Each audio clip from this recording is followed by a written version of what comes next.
Jana, sigur á hörkuliði Norðmanna hérna í dag. Klóruðu ykkur tilbaka á 17 stiga holu. Já. Þetta alveg karakter. Hvað að gerast hjá okkur? Sko, við mættum alveg mjög lélega til leik, bara miklu verri en við erum búin að vera að gera í hinum leikunum. Náttúrulega leikurinn í gær var seint og þess var snemma. Þannig við náðum ekki kannski alveg, þú veist, bara við vorum ekki rétt að orkustigið bara í byrjun leiksins. En svo bara ákveðið í hálfleik bara, þú veist, njóta síðasta hálfleiksins á þessu móti og bara gefa okkur allt í þetta og þá bara fór allt að ganga. Svona þróunleiðisins á mótinu, þið eru inn í fulla leikjum, vinnið bara 2.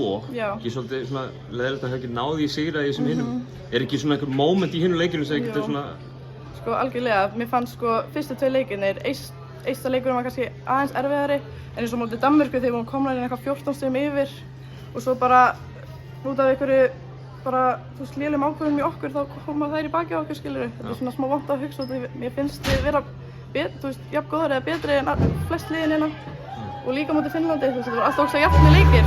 Það er bara, já, auðvitað sást að náðu ekki að vinna það alltaf, en það var bara... Þetta er hörkulið sem þið eru með og þið fóðu ísöldin fyrir Evrópumótið og svona er þið ekki bara, voruð þið ekki gert fram á veginn? Jú, algjörlega, bara núna erum við að fara að æfa allan júlí og við verðum bara ennþá betur á Evrópumótinu. Þetta er náttúrulega svolítið svona bara æfingamót fyrir Evrópumóti og mér finnst þið hafa verið betri bara með hverjum leik, þannig mér finnst það mjög jákvætt og bara mjög spennt fyrir Evrópumótinu. Kærar þakkir, Anna. Já, sömuleiðis.